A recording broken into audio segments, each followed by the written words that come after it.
Secretary of State Antony Blinken is back in Israel for the 10th time since Hamas sparked the war in Gaza to try to secure what they're calling a last-ditch hostage ceasefire deal. Today, meeting with Prime Minister Benjamin Netanyahu, also President Isaac Herzog. With the talks ongoing, Hamas is rejecting a U.S. proposal for the latest deal. Plus, Hamas claiming responsibility for an attempted suicide bombing in Tel Aviv. Israeli police saying the bomb detonated early, killing only the terrorist. It did injure another person. But Hamas has been vowing further attacks on the Jewish state.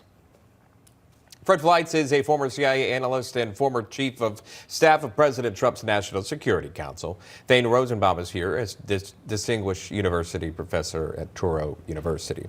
Gentlemen, thanks for coming on. Fred, I'll start with you on this. So there's seemingly more push for ceasefire for Israel specifically.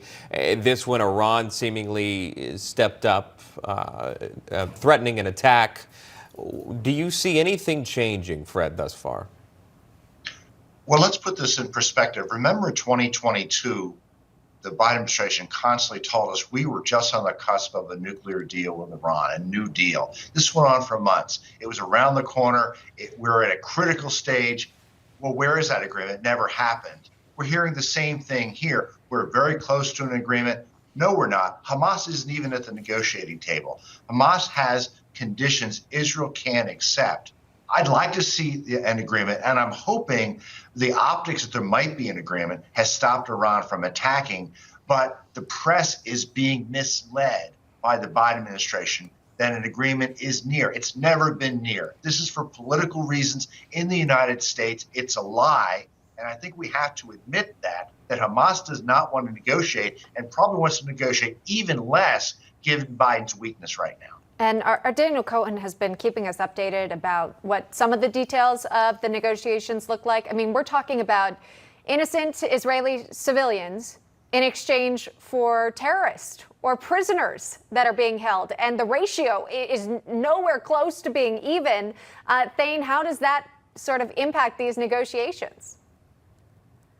Well, Emma, Hamas wants to survive.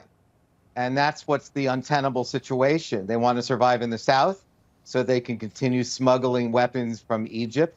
And they want their soldiers, militants, terrorists to survive in the north. So, there's nothing really here to negotiate.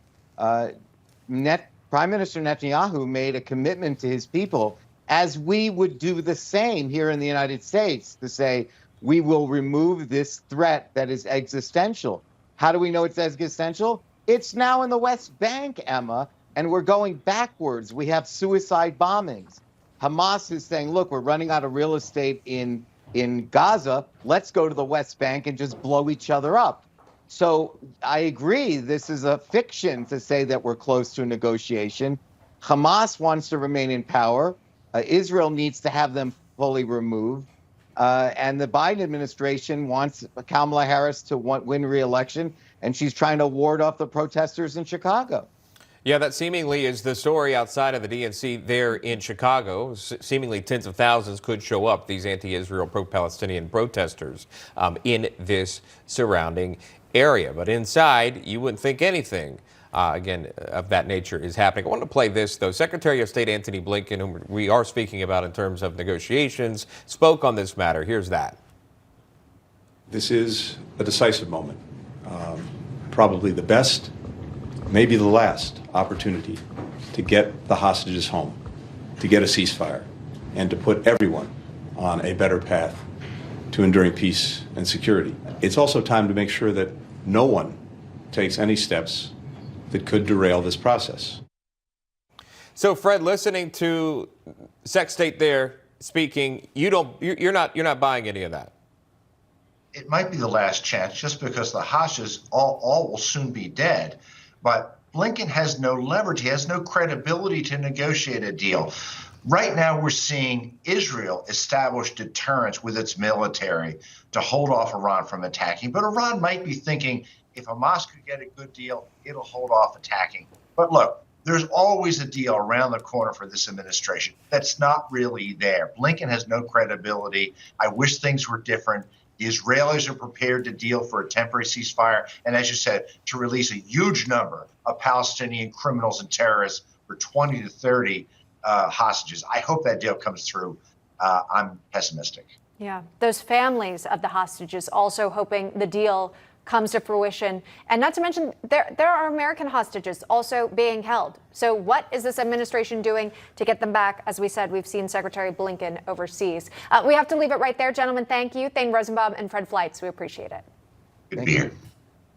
Anti-Israel protesters, like we mentioned, taking to the streets of Chicago already ahead of the Democratic National Convention. Are local law enforcement officials prepared to handle how many could potentially show up? We'll ask a former Chicago PD superintendent about that very topic coming up next.